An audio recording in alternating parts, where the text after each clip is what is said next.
another episode of You All Right Power Session. I'm your host, Darian Bryant. And hey, I'm Stephanie Bradley Blue, the resident therapist. Definitely. How's today, before we even get started, we definitely want to give respect and our condolences to all of the people that we lost on 9/11. It was definitely a tragic event. And calls for respect to all the first responders and stuff out there too. Our condolences out there to the people that we lost that day, and also our prayers to the family members that are still going through that.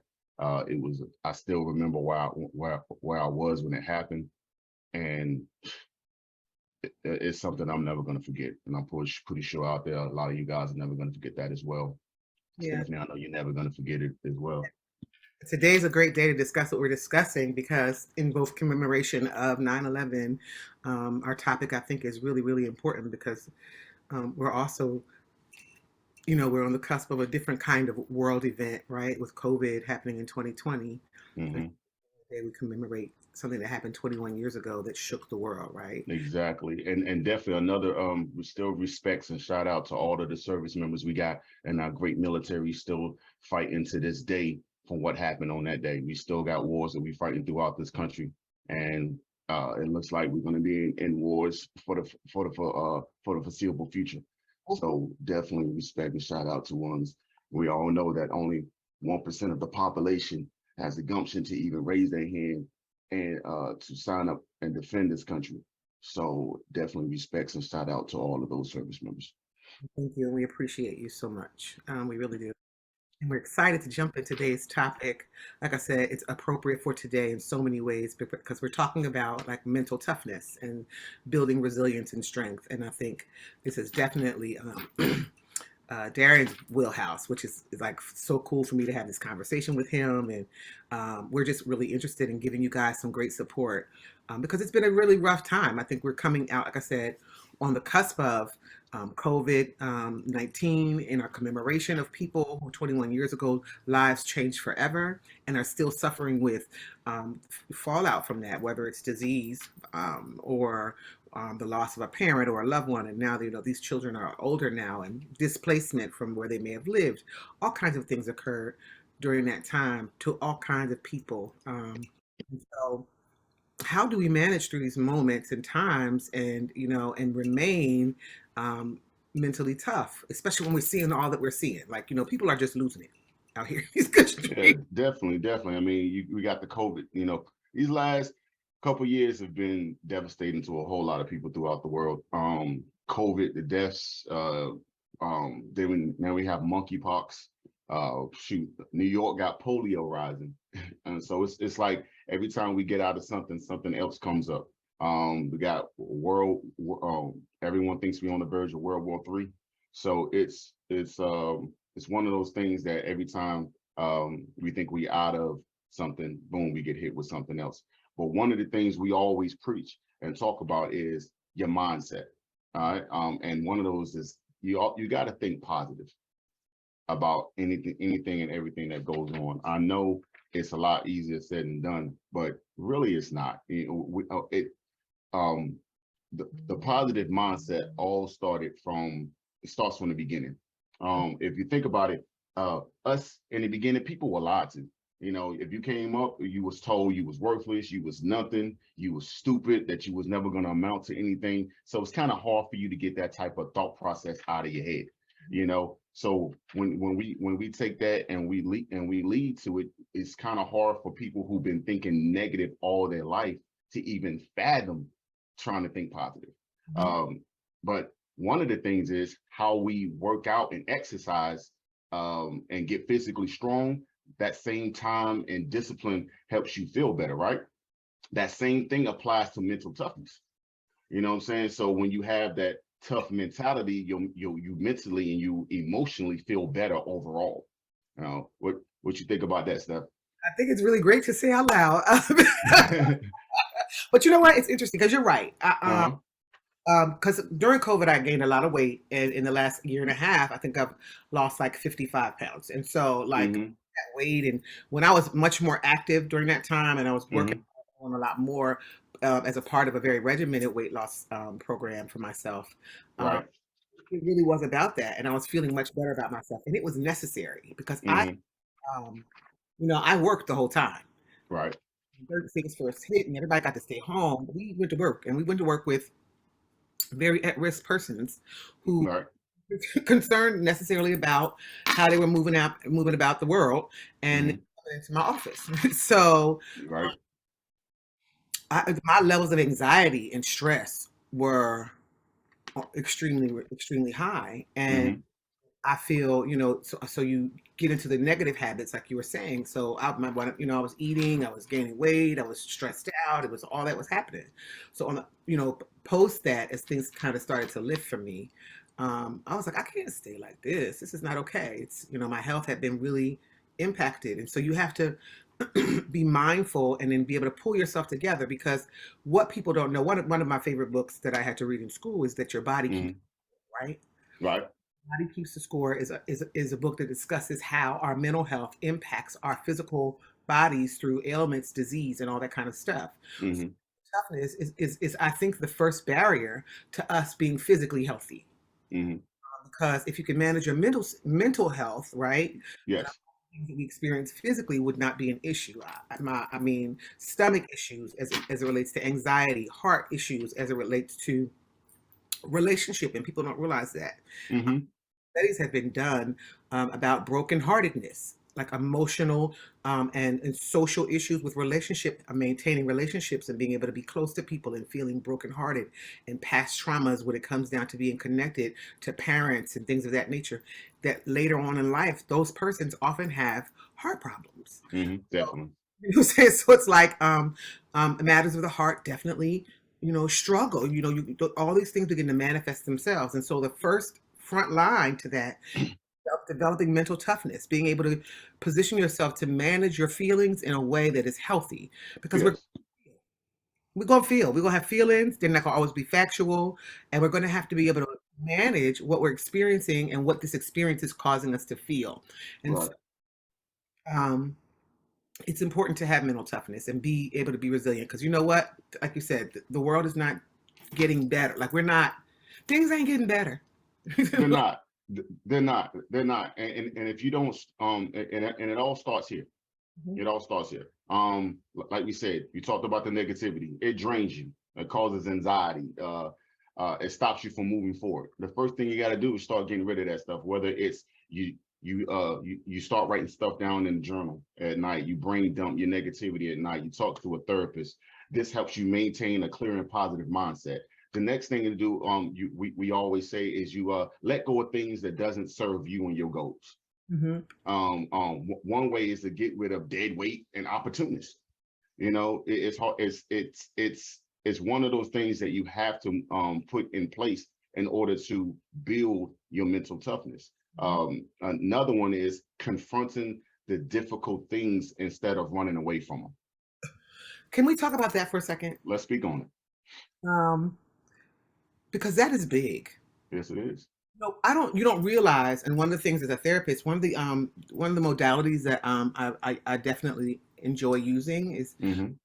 is called DBT, dialectical behavioral therapy, and it's really a therapy that teaches people about being present in the moment and mindful. Hmm. One of the challenges about that is, we're always off to the races in our mind, and so avoided about where we are right now, like in our experience. Hmm. And the other thing is, and that really I think plays into that, is this idea of shame and guilt. Like we talked about it last week briefly, and we talked about it the week before. But we get so bound up in the fact that we made a mistake and what that mistake must say about us, Right. that it causes us to avoid major issues in our lives Hmm. that will not ever stop coming up until you handle them. Definitely, You know, definitely, definitely. You, it- you, people don't like to suffer, but you gotta understand, you have to suffer to grow, and to grow, you must suffer. And in times when you're going through things like that, that's when you might need a village. Uh, that's when that having a village comes into play. And it's okay to ask for help when you know it's out of your grasp, that you can't control it within yourself. yeah. So there's a lot of things that come into place. Instead of running away from them, confront them. on that level. So I completely agree with that. Go ahead. You created the environment or the space for something negative. I shared this. I don't know if I ever shared this story on here. Real brief. My son is. I have a 30-year-old, Mm-hmm. and in my 20s, I had him early 20s. Mm-hmm. I got involved in a relationship with a man that, at one point in my life, I wasn't making the best decisions as a mom, Mm-hmm. um, and I can admit to that. Right? Right. I wasn't choosing my child. I didn't know how to be a parent, and I had great parents, so Mm-hmm. they wanted to be involved in every part of my life. So it gave me every excuse that I needed. Mm-hmm. Not that I neglected my son. I wasn't out here running, the streets like that. But Right. but when the relationship became volatile, instead of me ending the relationship, I didn't have the mental toughness to do that, and I stayed in it. But I wanted to keep my son safe, so I let him go live with my parents. Right. That that really, he struggled with that for many, many years. Mm-hmm. I remember when he was 15 years old, sitting outside the pediatrician's office, and we had a conversation. Mm-hmm. It was a tough conversation to have because he said some things to me. Like, I remember seeing you not being able to get out of the bed. I remember seeing you depressed. I remember you. Mm-hmm. I'm like, I didn't think you noticed that. Like, what Right. Hey, I mean? kids don't kids see everything. See everything. Yeah. It was very hard Mm-hmm. to hear him say, I felt abandoned. I know my grandparents loved me. You came over every day. You were always around, but Mm-hmm. I wanted to be with you. Mm-hmm. I felt horrible, Right. but it was a necessary conversation. Mm-hmm. Because I can't rebuild with you if I don't address where I've made my mistakes. And I had to bring that up. I had to say, hey, Mm-hmm. I know I did these things. Mm-hmm. I want to know how you experienced that. Mm-hmm. But you know what you just did there? You moved on to another way of building your mental strength. It's called learn lessons. Mm-hmm. Learn lessons. We all have failures. If you stress too much about it, then you're gonna miss the lesson. We're supposed to learn from the lesson and keep moving forward, Mm-hmm. right? And that's what you did in that situation. You realized what you did. You definitely addressed it. You didn't run from it. You learned your lesson. You and your son move forward, and you realize, okay, let's keep on. Let's build this relationship, and let's keep moving. Right. And I mean, it ain't perfect, all the time now. You know what I mean? Mm-hmm. He has a son now, and he understands what my thoughts were about that time. Like, Right. what I'm saying? It wasn't just, what I was doing, what I wanted to be doing, but it was difficult. I was a single mom trying to make money. It was definitely easier for you to be fed at grandpa's than you to eat peanut butter and jelly at my house. Right. You know what I'm saying? So I knew you get a square meal over there. I'm making peanut butter and jelly sandwiches because that's all I got. So, Right. Right. all those things factored in as well. Mm-hmm. I was doing what I thought would keep him safe and allow him Mm-hmm. to fully get an experience. But he didn't see it that way. But that's Mm-hmm. now that he's a father, there's a different, he's starting to see a little differently. Um, Right.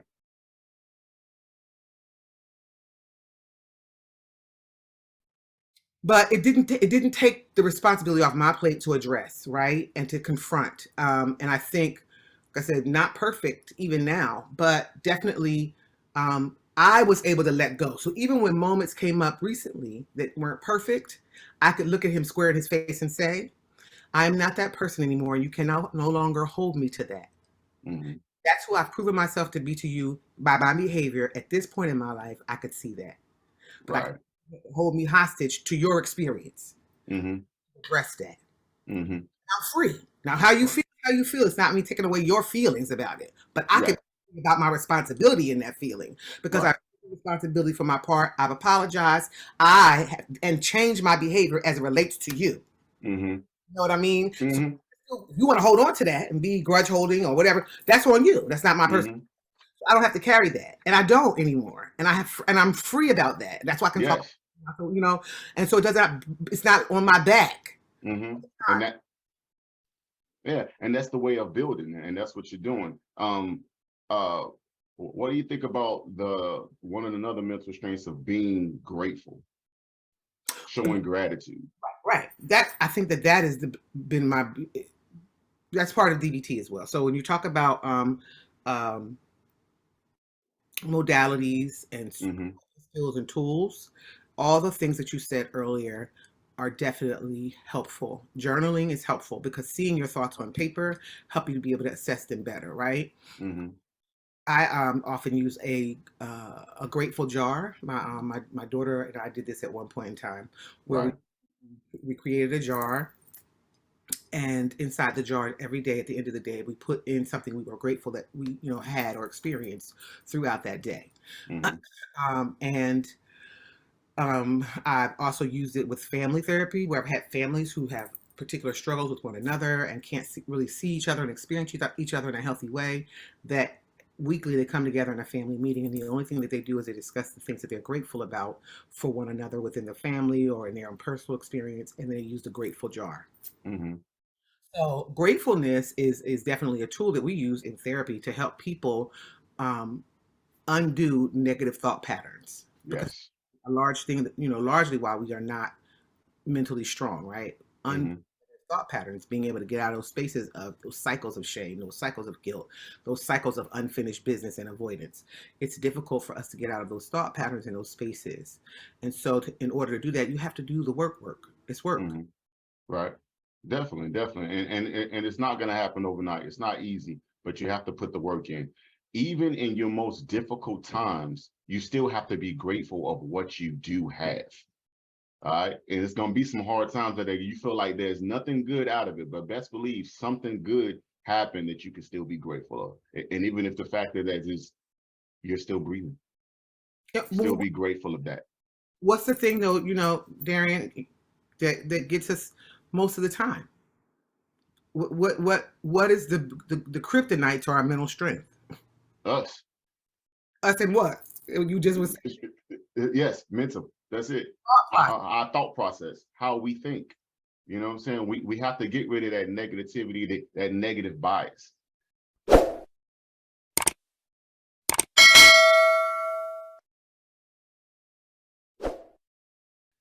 Because that's all we do is go towards the most negative side of everything when it first happens. When it's called negativity bias. As soon as something happens, our first thought process, our first thing to do is think of the negative side of it instead of thinking of the positive side of it. And if we stop doing that and attacking and approaching the world differently, then there's going to be a more positive way out of it. Yeah, You have to start every day on a positive note. yeah. Uh, go ahead. One of the things that we use as well, I think you've posted this in the past. I use this website called therapyaid.com. Uh, Mm-hmm. and it's a worksheet on there that I use oftentimes in a group setting. And it talks about distorted thinking patterns. And it's about 7 um, actual patterns of thinking Mm-hmm. that they're considered to be distorted thinking patterns. And so, like Mm-hmm. negative bias, it's called catastrophizing. People who get in that cycle of that, it's called catastrophizing. Um, Yeah, that's when they're spiraling down, the downspout. Yes. well, everything. Yes. When something bad happens, you just start thinking even more bad things, and before you know it, you're catastrophizing. And Exactly. it's kind of like we use the thing of the downward spiral and the circling, the scattered shot. That's all different signs of catastrophizing. Yes. Huh? Exactly. And so Mm-hmm. when those things start to happen, and our patterns of thinking become, like you were saying, um, like pathological. We can't really stop them. That's when you start Mm-hmm. to enter into like an area where you may need to be talking to a therapist, getting to your doctor. That's when those issues start to come up because it begins to affect your everyday living. I don't care what anybody says, and we don't say anything else on here today. To your mental toughness is Yes. starts in your thoughts. Yes. It does. And It just does.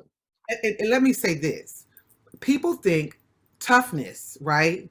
And I know that I know women and men. If you mean and nasty and bitter, like women, you walk around, you can't muster up a smile. That's not keeping nobody away. What that says is that you have something else going on underneath Mm-hmm.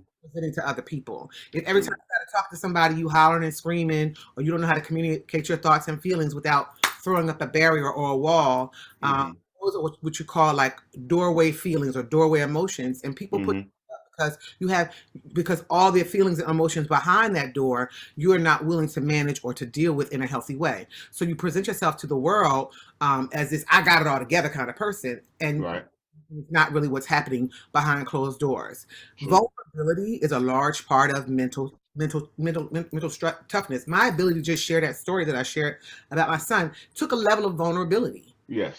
You know what I mean? It does, and most people can't, and I commend you for doing it. But that's a process of healing to be able to share, Right. and a lot of people run from that. What do you think about avoiding the thinking traps? You got people who they what's the thinking traps? Jumping to conclusions, mind reading, me, them, always, always, always, or everything, everything, everything.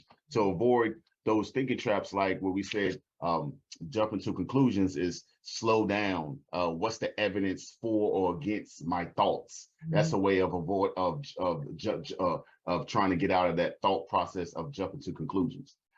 For the people who are out there who are always mind reading, you speak up. Did I really express myself? Did I ask for the information? So there's a lot of ways to get yourself out of that way. Or when you're talking to someone, when you're involved with someone, when you're working with someone, you're always thinking, me, like it's always your fault.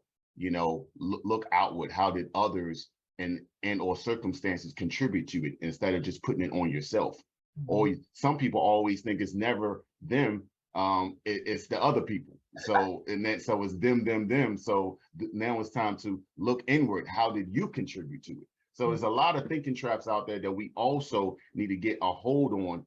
And once we learn how to control them, we also strengthen our mental toughness. Yeah, those thinking traps that you just read off, and that word, that's how that's used kind of in the resilience world, and in the mental health and therapy world, it's called cognitive distortions. There we go. So those cognitive distortions and and thinking traps, they're the same exact thing. And it's just like what we were talking about earlier. You get caught in those cycles, and you have to get to the place where, if and like I said, my advice to people is if you get caught in those cycles and you cannot come out, because every thought, the process, right, is to have a thought, which you can't always control. Like we don't Right. thinking. Like that's not something people that think you can control their thinking. You can't. Thoughts come from sitting down. It could be a smell. It could be anything, and a thought comes to your mind, and before you know it, you're stuck right there. You know what I mean? Thoughts, they just kind of drop in and out on us. Yes, they do. So we have to be able to put something in place, some type of gatekeeper to be able to manage that, and because our thoughts then ultimately dictate our behaviors. Yes, you can't talk defeat and expect to have victory. Right. If you keep on thinking that you're gonna, it controls you. Your thought consumes you. So if you're always thinking you're gonna fail, likelihood you're gonna fail. You know what I'm saying? If you have a poor mouth, then you're gonna have a poor life. Things of that nature. Thoughts. I believe that thoughts fuel, support, and drives change. Your words can become reality. So be careful. Yeah, definitely, definitely. So so as a man thinketh, so is he. So there you go. So what and what we think becomes who we are. hmm And it's not. And let me just help folks. It's not about what you present to other people. Right. You can't see my thoughts. hmm We have mastered. We have mastered making the world see us one way, hmm culture internally. Exactly. And how can I say this? Some people master it so well that they're dying inside. You know, social media is big on this. You got a lot of people you see that you see what they want you to see, but really they could be living a totally different life. That's people's mental as well. You see that they're acting out like they have it all together, but mentally they're not there yet. You can't just act, you can't just fake it. You have to believe it. You know what I'm saying? And so shall you achieve it. It's called incongruence. And what There happens you go. when you are incongruent, it becomes evident. Your hmm because the telltale sign will always be your behavior. You, Mm-hmm. one, right? You're not going to be able to hold that up forever. Um, Right. and the energy it takes for you to do that takes energy from other places, right? Mm-hmm. So another moment of vulnerability for me. Um, I always know when I'm in a good space because my room is clean. Mm-hmm. I can walk in my house one day and walk in my room, and I'm like, mm-mm. I don't care how the world, how dressed up and pretty I am outside. When I come home, I have to check myself, and everything is in disarray in my room Right. because I realize that your behavior somewhere is going to fail you Mm-hmm. because you don't have the energy, Right. right? But when you're more congruent, your energy is balanced out, and Right. you can manage your life a little differently and a little better. People who don't, um, if you find yourself things that you enjoy doing, you find yourself enjoying doing less and less and less, then maybe you need to check your congruence. Yes. Yeah, you right about that. You right If about that. you're withdrawing from people and isolating, Mm-hmm. maybe you need to check your congruence. Mm-hmm. Facts. All facts. You use that time to improve yourself. Work hard every day. Always put your best foot forward. We need to constantly improve ourselves. I'm gonna speak on another one. You tell me what you think. Another one of the ways of building mental toughness is that we have to let go of things that are out of our control. What do you have to say with that one? I mean, that's totally true. Mm-hmm. Granting me the serenity to Yes. things that I can Release me. Yes. uh, to change the things that I can, and to have the wisdom to know the difference. Mm-hmm. It is that, right? It is that prayer that we teach, in addiction. It is the idea that there are so many things outside of our control, Mm-hmm. and when we are trying to manage those things, it's like a being on. And most people don't even realize that you're on it, right? You get on this hamster wheel, Mm-hmm. Yes. you know, and a lot of people are on the hamster wheel of life, trying to Mm-hmm. do something that they just cannot control, and keeping them from being present in their life that they have right now. Things, you know what I'm saying, and things that they probably shouldn't even be trying to control at this point, but it's become such a pattern for them, and we got to be mindful because those are those things that trick us, right?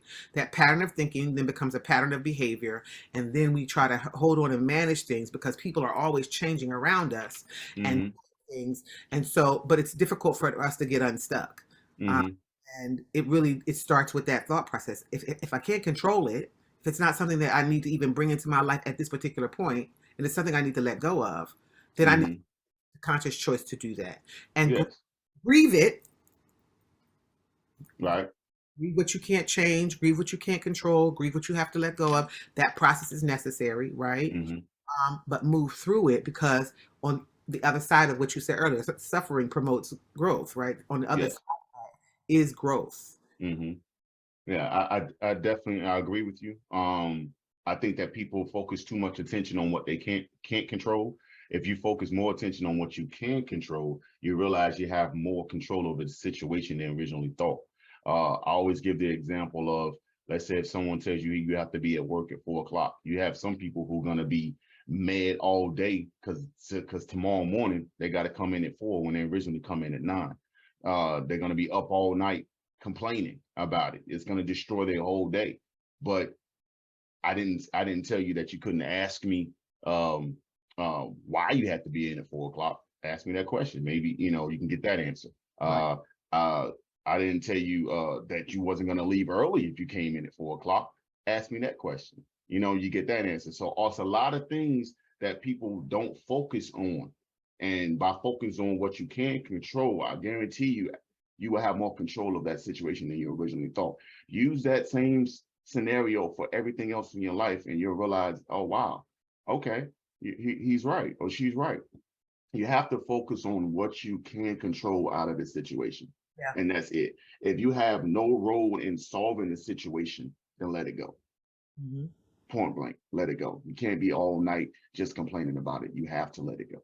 And another thing I heard to kind of like highlight as well is good thinking promotes good communication. Facts. You know, Always. thinking clearly, thinking solution focused kind of thinking, it promotes good communication. You can speak to people You can clearly communicate what it is you need, what you need from them, what you have capacity to give. All those things are important. Um, what you can control and what you can't control, right? Hmm. All those things can be communicated in a healthy way when your thinking is good, when you have good thinking. Hmm. Yeah, I completely agree. We spoke on this earlier, um, but it's the truth. Still, a part of mental toughness is working out.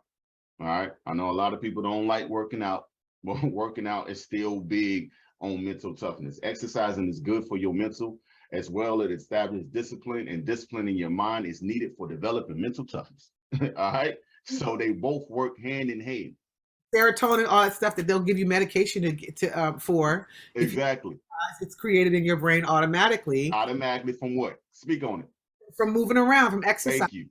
Thank you. Thank you. So it helps build consistency and a mental fortitude to keep out, guess what? The negativity. All Mhm. right. So you gotta work out. You gotta work out. There's so many people who they feel like they don't have to, but when they do, they go work out, hit that punching bag, go run a couple laps. They feel so relieved, so much better afterwards. Guess what? You just relieved so much stress. Mhm. It plays such a huge role. It doesn't make any sense. So just the overall healthy outlet for your emotions and stress is above everything else. You have to work out as well. You have to work out as well. Okay. You have to work out as well. So it's all about execution, execution, execution. Put these things in place, and on the other end of it, I guarantee you will be successful. What things do you have for the I good of just the want to group? say, I found a few really great articles in psychology Hmm. around mental toughness and building mental toughness, assessing your mental toughness, all those things. Psychology Today has great uh, articles and literature to kind of support that in a very layman's terms, easy read, nothing hard. Hmm. If you're interested in getting more information, especially as it relates to how your mentality and your feelings and your emotion and your mental health affect your body, I would encourage you to read Your Body Keeps the Score. I can't say that guy's name, but the book is easy to find. Just put in Your Body Keeps the Score. It's everywhere. Um, Hmm.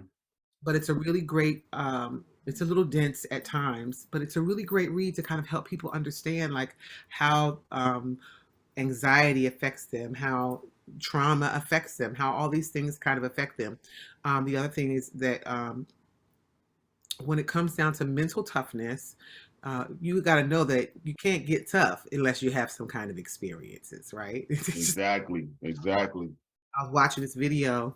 I think it was on TikTok or something. I don't even. I'm not a TikTok fan all the time, but I think I was kind of scrolling through Reels or something on Instagram. Hmm. Gentleman was narrating in the back, and this other gentleman was he had like this really tiny nail in this huge boulder, and he was just Hmm. striking the boulder, and I was like, "What is he trying to do? Like this is a big old rock. Like what are you doing, sir? Right. What are you doing? Like I'm like what's going on?" But as you begin to hear the narration, and it's talking about the fact that in order for that, for you to build strength, there has to be an obstacle, Hmm. something to put you in the position to have to exert muscles and things that you don't normally use Yeah. in order for you Right. to be able to get It's strong. 11 o'clock. Oh, that's I'm sorry, y'all. My computer just told me what time it was, but